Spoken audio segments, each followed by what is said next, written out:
Bueno, primero que nada, muy buenas tardes, gracias por la invitación, por su asistencia.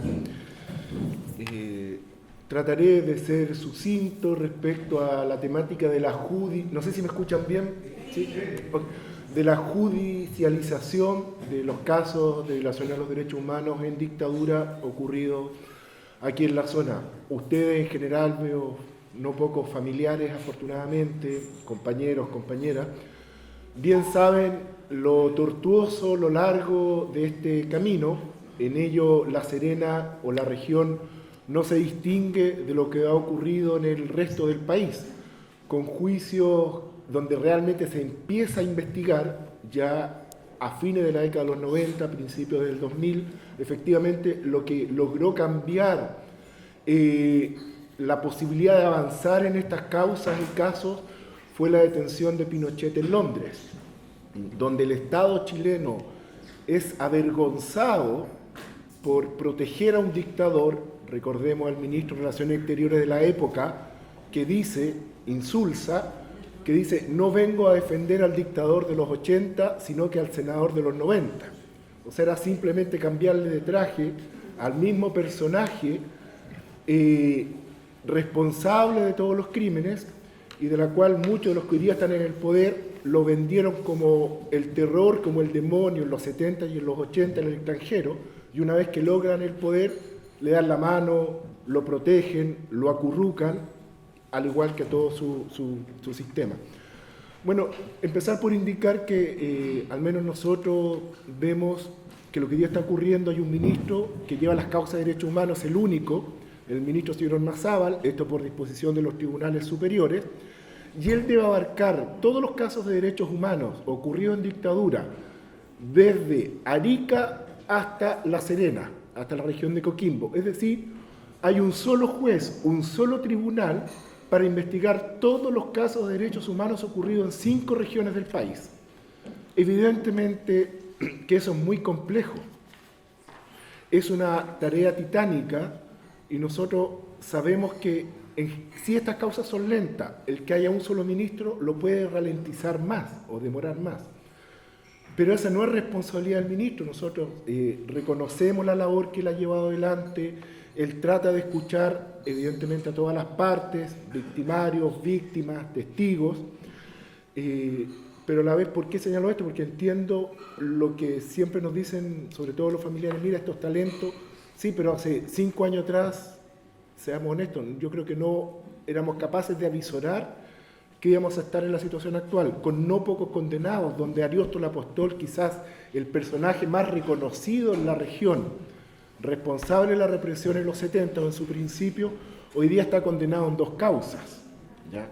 Y si bien es cierto, fue procesado por su responsabilidad en tortura en una, hace muy poco se revocó ese procesamiento, vamos a insistir. Ahora Ariosto Apóstol tiene más de 90 años, por lo tanto es muy probable que cuando ya se ordene que en definitiva él entre a cumplir cárcel, van a salir los típicos defensores de: mire, el pobre abuelito, o ya o haya fallecido hace momento. Pero la labor de verdad y justicia no puede ser acotada a que los personajes, los responsables o algunos de ellos hayan fallecido. Las cuotas, porque eso es lo que aspiramos, o lo que en realidad podemos lograr de verdad, son importantes, son fundamentales, y a riesgo de repetir la frase de que la memoria y la sanción, la investigación adecuada, nos van a permitir que estos hechos no se repitan, hoy día tenemos en el país 2 nuevos casos de detenidos desaparecidos en democracia, y se trata de jóvenes, y de jóvenes obviamente en una situación social vulnerable, como era José Buenante, descendiente o miembro de la etnia mapuche, en la región de los lagos, Puerto Montt, Puerto Varas, y José Vergara en Iquique, Alto Hospicio, quien tenía una enfermedad mental que, si bien es cierto, tenía mucho más de 20 años, en la práctica tenía una edad mental de 9, y los carabineros que lo detienen y lo hacen desaparecer son sancionados a penas que en definitiva no son de cárcel. Entonces, y aquí tomo un poco las palabras, me voy saltando de un lugar a otro, con lo que dijo hace muy poco el expresidente de la Corte Suprema, Milton Juica: tenemos una justicia de dos clases o para dos tipos de personas.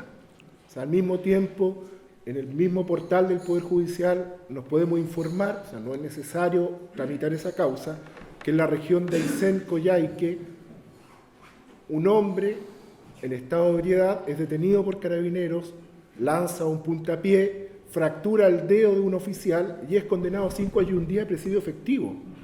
O sea, quizás se lo merece, yo no voy a estar a discutir eso, pero aquí y en otros lugares, en causa de derechos humanos, tenemos víctimas asesinadas, ejecutadas, torturadas, y si contamos 5 años y un día por cada fractura de dedo, simplemente estos tipos no deberían salir de prisión.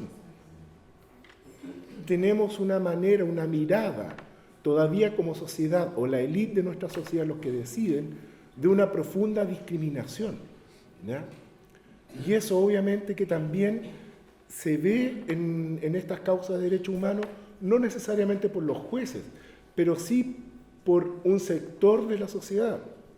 Hoy en día quizás la causa más conocida es la causa Caravana de la Muerte La Serena, donde efectivamente, creo que lo dijo ayer la hija de una de las víctimas, es la causa que está más atrasada de todas las caravanas. Ahora no se trata de una competencia, cuál va primero, cuál después.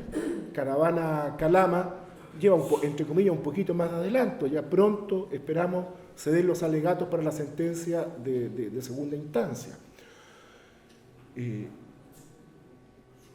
Yo creo que aquí las dificultades que hemos tenido principalmente va no solo en que las Fuerzas Armadas, principalmente el Ejército, han hecho pactos de silencio, pactos tácitos y expresos.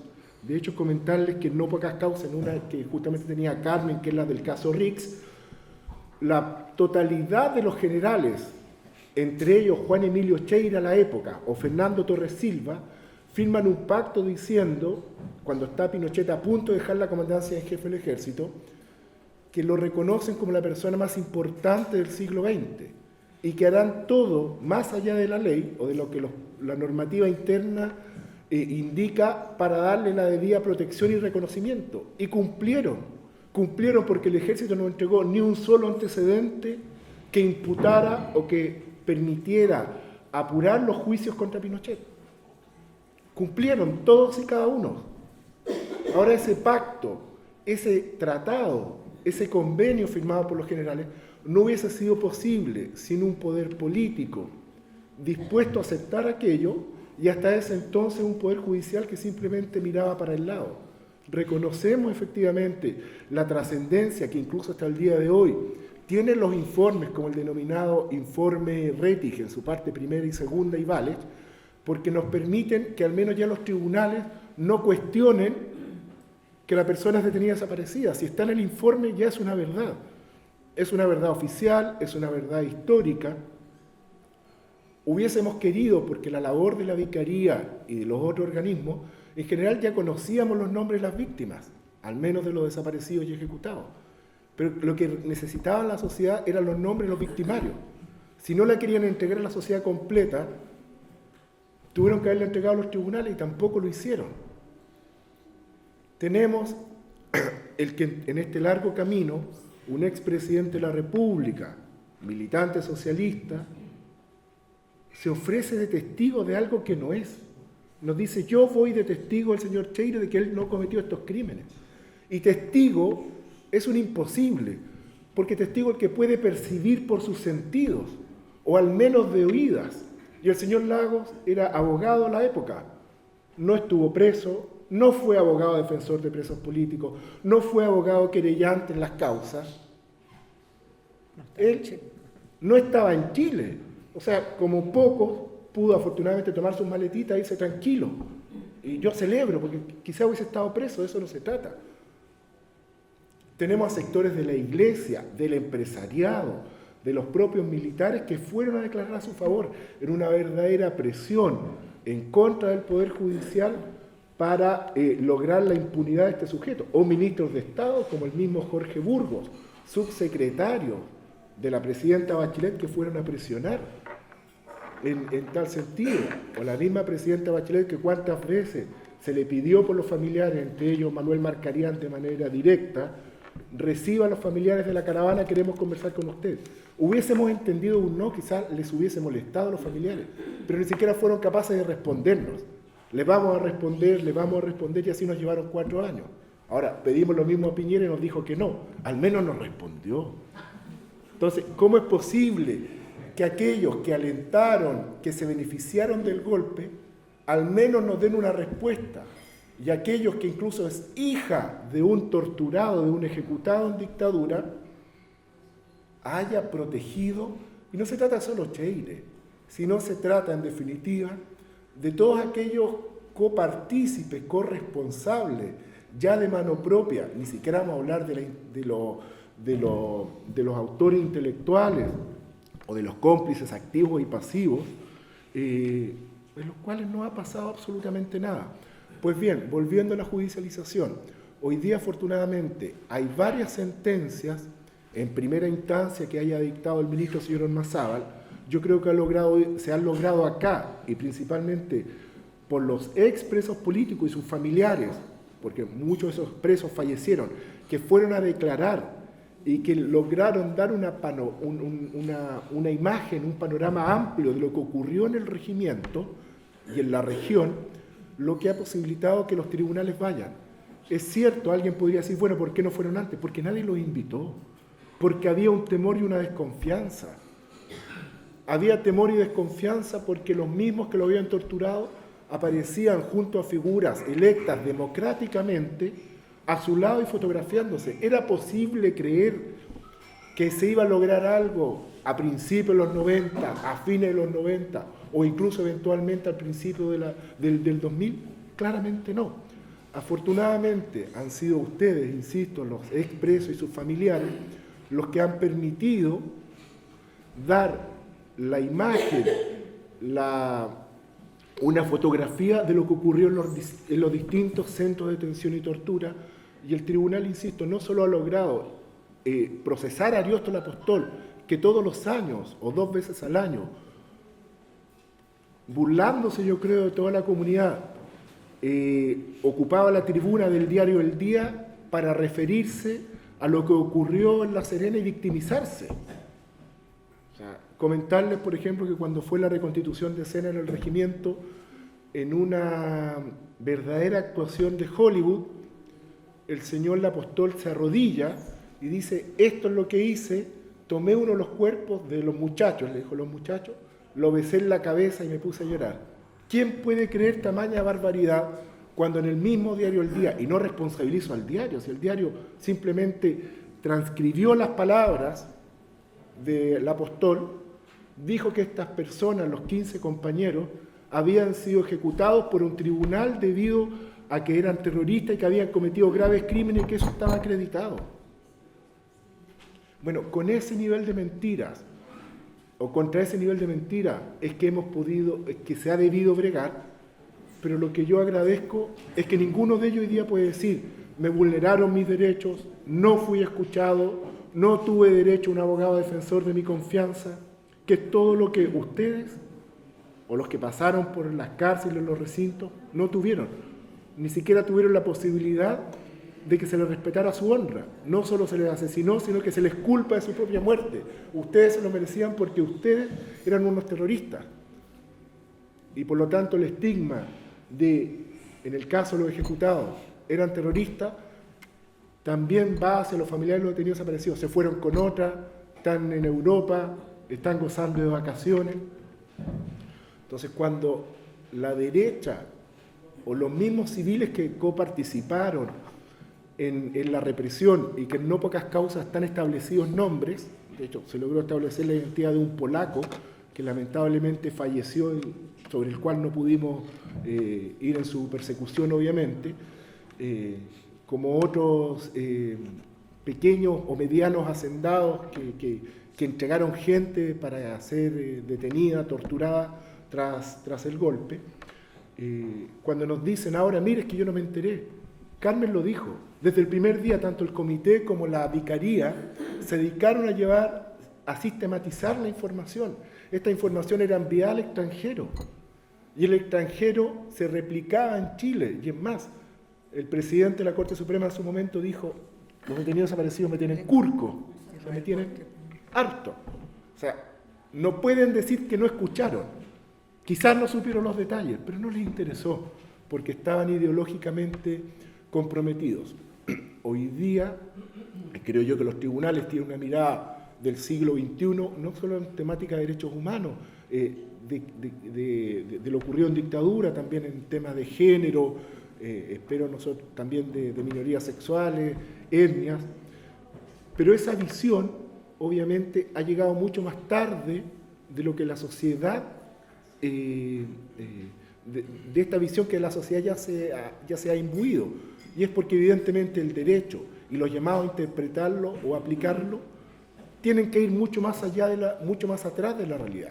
Y por eso yo creo que son importantes actividades como esta, no solo para convencer a los convencidos, sino también para que esto se replique, para que haya jóvenes, para la educación en derechos humanos que usted decía, se dé en la realidad o en la práctica. Y esa educación no puede llegar si tampoco conocemos los hechos, los avances, porque la mayoría de ustedes me dicen, pero todavía no está preso, todavía no, efectivamente, pero sí ha habido avances. Aquí simplemente comentar que, por ejemplo, en las causas Caravana, en su momento las empezó a llevar el ministro Guzmán, y el factor mala suerte existe. El ministro Guzmán se va y después llega otro y otro y otro. Se murió el ministro Montiglio, que yo creo que con él se avanzó de una manera, y el mundo de derechos humanos sentíamos una profunda desconfianza hacia el ministro Montiglio en Santiago, porque se tenía una impresión de él como un juez de derecha que iba a aplicar el decreto ley de amnistía, es decir, que no iba a sancionar, pero el ministro investigó y fue el único que logró, junto con la Brigada de Derechos Humanos de la PDI, Sandro Gaete, con su colega que estaba ayer, con Abel Lizama, lograron dar con Simón Bolívar, el cuartel Simón Bolívar, que es un exterminio donde ni un solo preso o presa o prisionera que pasa por ahí sobrevive. Por lo tanto, si los agentes no hablan o si no los hacen hablar, nunca nos hubiésemos enterado. Y ninguno de ellos fue apremiado, torturado, se respetaron todos y con creces cada uno sus derechos. Por lo tanto, eso nos indica que es posible. Y al final terminamos muy agradecidos al ministro que falleció de cáncer e incluso estando enfermo no dejó estas causas. Y yo creo que nos dejó al abogado, siempre nos quedamos con la duda si iba a aplicar o no el decreto de ley de amnistía, pero daba lo mismo, porque por último era una discusión en derecho, una discusión que podíamos dar en tribunales con argumentos, pero lo importante de él es que investigó y que estuvo dispuesto a llegar al fondo y que logró resultados. De una u otra manera nosotros creemos que esto está sucediendo aquí en La Serena. Hay casos, tenemos a lo menos un par de casos de víctimas detenidas, desaparecidas, ejecutadas, no calificadas por distintas razones y que aún así están siendo investigadas, ¿ya? O sea, hoy día sabemos que también hubo una persecución, y es relativamente lógico, no digo que es normal, lógico, bajo el pensar militar hacia homosexuales que los militares entendieron estaban teniendo mucha cercanía con conscriptos, y hoy día tenemos 2 o 3 casos de aquello y afortunadamente están siendo investigados.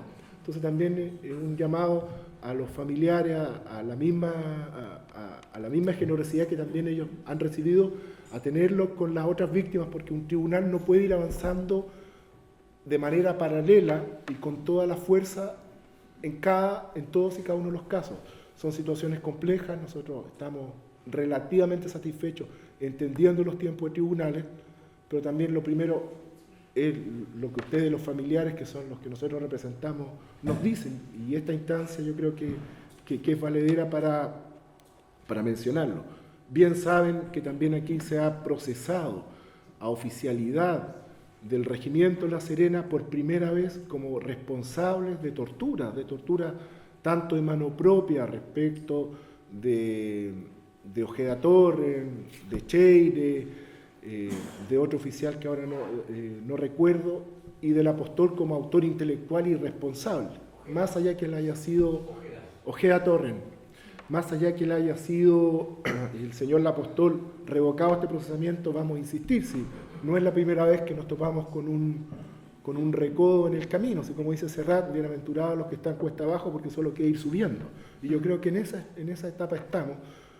Pero a esto se suma que están falleciendo las víctimas sobrevivientes, los testigos, los victimarios, los jueces, los abogados,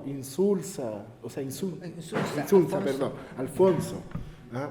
Y así Galeano, y así tantos otros. Mire, yo creo que aquí La Serena sí hay un hecho que quizás puede hacer la diferencia, y fue el señor Cheire. La presencia de Cheire no solo lo beneficia a él, sino que termina beneficiando en definitiva a la pluralidad de actores que participan de la represión durante la dictadura en esta región, porque al favorecerlo a él, obviamente tenían que ser favorecidos los demás. Pero eso mismo también ha significado un karma. El 16 de octubre aquí tiene un triple significado en esta zona. Por un lado, es el día que viene la caravana en el año 73. El 16 de octubre es cuando Pinochet es detenido en Londres. El 16 de octubre es cuando los familiares del año 98 por fin pueden acceder a la posibilidad de exhumar y reconocer los cuerpos. Si ya en democracia, porque yo entiendo en dictadura, en democracia, por 8 años se les negó la posibilidad de exhumar los restos que todos sabíamos dónde estaban, que eran la fosa, bajo la excusa que era un peligro sanitario. Eso dice la resolución de un tribunal de la República.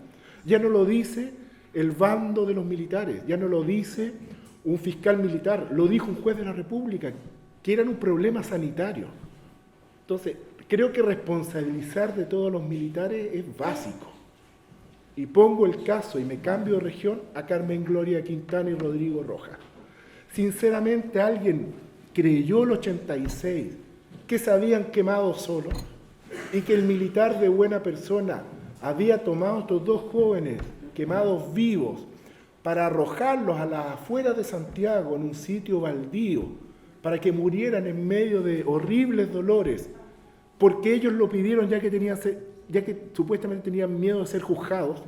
¿Alguien podría creer tamaña estupidez? Imposible. Yo entiendo que la justicia militar haya absuelto a los militares y que no haya investigado. Puedo entender hasta que la Corte Marcial lo haya hecho. Pero ese caso es conocido en democracia o en la transición en los 90 por la Corte Suprema, por jueces civiles, y se tragan ese sapo. Si hablemos en serio.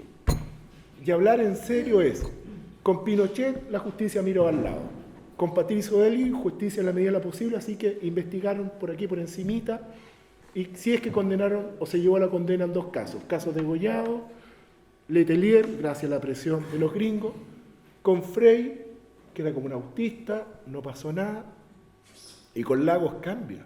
Pero cambia porque el día que Lagos es electo presidente, ¿qué es lo que pudimos escuchar todos? A la gente en la Plaza de la Constitución gritando, juicio a Pinochet. Y esa es la trascendencia de este tipo de actividades. Porque los que no tenemos voz, y con esto no estoy diciendo pobrecitos que somos, no tenemos voz porque no tenemos medios, ¿ya? Más que este tipo de actividades hoy día en las redes sociales.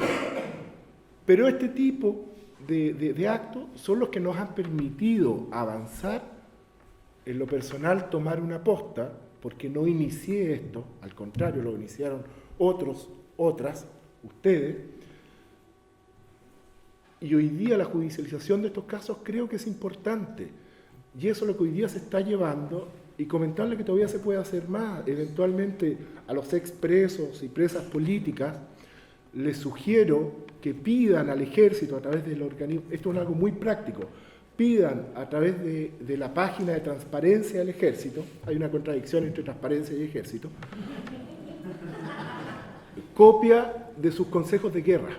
Hoy día el ejército de Chile, los consejos de guerra en la época no están en el archivo judicial, no están en el archivo nacional, ni en la Biblioteca Nacional, ni aquí en este museo, que quizás es el lugar que corresponde, ni están en los tribunales a disposición, ni hay una copia en el Instituto Nacional de Derechos Humanos. Los tienen ellos y no los entregan, Y las veces que lo hemos pedido, algunos se pierden extrañamente. ¿Ya? Todos los que involucraban a Cheire, hasta donde ellos sabían, estaban quemados o perdidos. Pero afortunadamente, al milico que le dijeron, oiga, vea bien los nombres y lean, seguramente no sabía leer o se apuró y pasó varios colados. ¿Ya? Y eso nos ayudó, y ustedes bien saben que el ministro señor Ormazábal pidió consejos de guerra al ejército, aparecía Cheire, Y esos consejos afortunadamente fueron entregados. Pero ojo, esa es la parte que nos dijo la prensa. Ejército entrega la información. Se había pedido varias veces antes y el Ejército lo había negado. O sea, cuando ya el Ejército entendió que no era creíble su versión, recién ahí lo entrega. Así que no es que tampoco mire el pobre Martínez Menantó, no. Entonces, ¿a dónde iba yo? Pidan ustedes copia de esos expedientes. Cuando nosotros pedimos copia de los 26 o 27 que aparecían mencionados en la prensa, el Ejército me dijo, ok, se lo vamos a entregar. Son 70.000 pesos, págueme. Había que pagarlo. O sea, es una y otra traba. Hoy día hay un Plan Nacional de Derechos Humanos, empezado en el gobierno anterior, que tenía que implementar el actual, con la subsecretaria Lorena Recabarre, y donde lo dice claramente, que incluso dentro de las propias unidades militares o recintos, se tienen que dar espacios de memoria, y no nos permiten. Lo pedimos en el ex regimiento Tacna respecto de 3 detenidos aparecidos extranjeros, 2 uruguayos y un brasileño. Lo pedimos aquí en el regimiento de La Serena, y donde la excusa del comandante del regimiento es que no es posible porque hay prácticas de tiro y alguien puede salir lesionado. O sea, si eso no es una burda amenaza, porque ni siquiera es una amenaza, díganos que no. Pero son tan cobardes que no son capaces de decirnos que no. Porque eran valientes cuando ustedes o sus familiares estaban amarrados, estaban vendados, ahí eran gallardos. Ahí alzaban la voz. Ahí decían sí o no.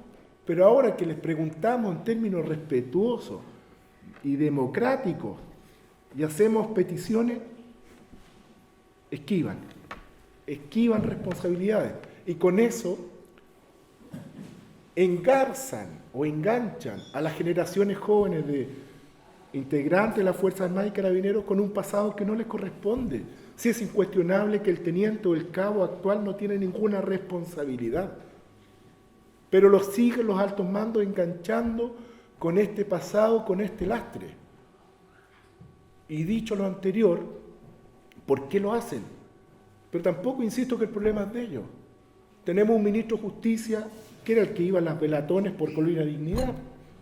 Si a Paul Schaeffer lo defendía el actual ministro de Justicia, no nos digan que no. Tenemos un Alberto Espina, ministro de Defensa, que los milicos roban y no hace nada. Hay un general de ejército en servicio activo procesado por ladrón, si esa es la palabra, y no le pide la baja. Esa es una tremenda señal. Los militares siguen haciendo lo que quieren. Y es lógico. Si mi ex comandante, mi ex capitán, mató, torturó y no le pasó nada, robar es menor que quitarle la vida a una persona.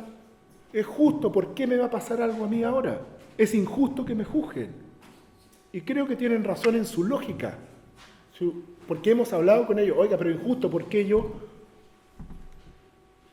Y claro, nos obligan a un sistema de pensión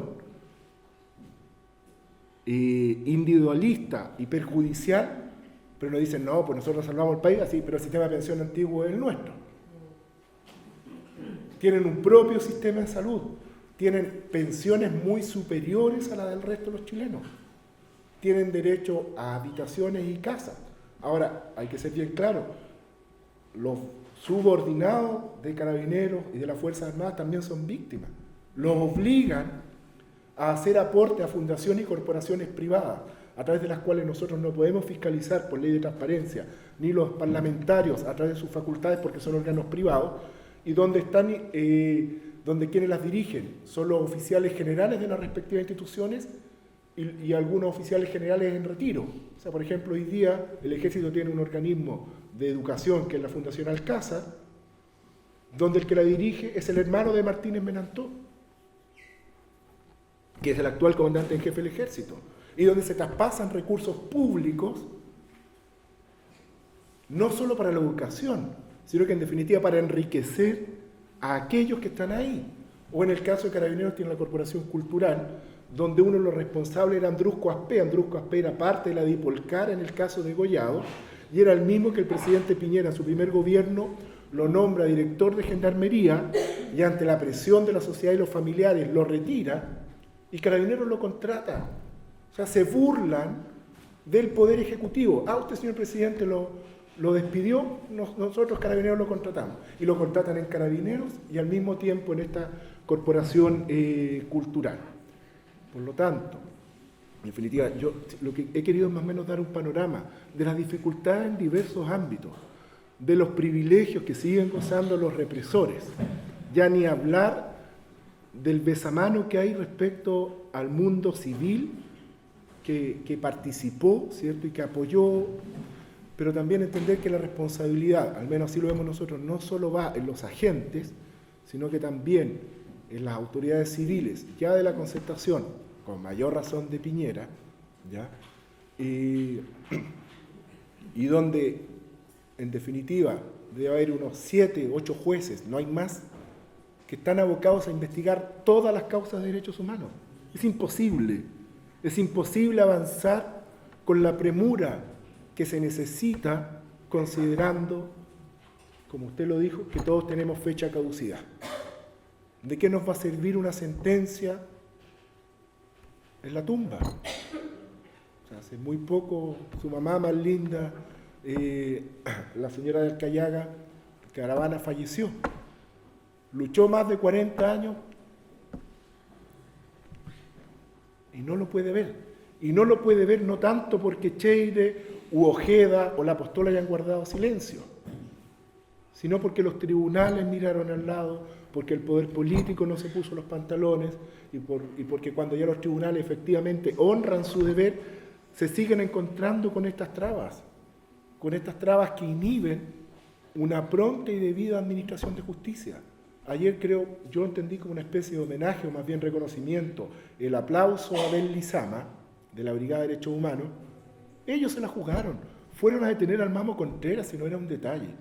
Y por más que no sea público, todos sabemos que alrededor de la casa de Mamo Contreras estaban los PPI, los escoltas, puestos por el ejército con metralleta en mano, que se las mostraban a los detectives para intimidarlos, y ellos aún así fueron. ¿Y qué es lo que pasó en el primer gobierno de la Bachelet? Desmonta la Brigada de Derechos Humanos, saca a los jefes. No es que la haya hecho desaparecer, pero al cambiarlos de lugar, toda la expertise, todo el conocimiento, todo el bagaje se pierde. Y no es que un detective joven no lo pueda hacer bien, pero le va a tomar años entender toda la historia. Entonces me dicen, no sigue ahí. Sí, pero usted desmonta a los jefes. ¿Y cuál era el sentido? Y mientras tanto nombran como asesor, y doy nombre y apellido y me hago cargo de esta verdadera funa, del señor Cadión, que en su momento fue jefe del Departamento Quinto, que es la antesala a la Brigada de Derechos Humanos. Y escolta del juez humano. Y escolta al juez humano, o sea, imagínense el nivel de cercanía de información. Y él viene a declarar en la causa Caravana La Serena, diciendo que, o sea, mientras sus detectives dicen, sí, estos oficiales son responsables, él se presenta y dice, mire, yo como asesor de ellos, puedo decir que investigué la causa y que el señor Cheire ni siquiera estuvo ese 16 de octubre en el regimiento. O sea, ni Cheire dice que no estuvo. Entonces, por eso le digo, hemos tenido un nivel de dificultad. ¿Ya? De presiones no voy a hablar porque son irrelevantes. Nunca ni ustedes los familiares ni nosotros le hemos hecho caso.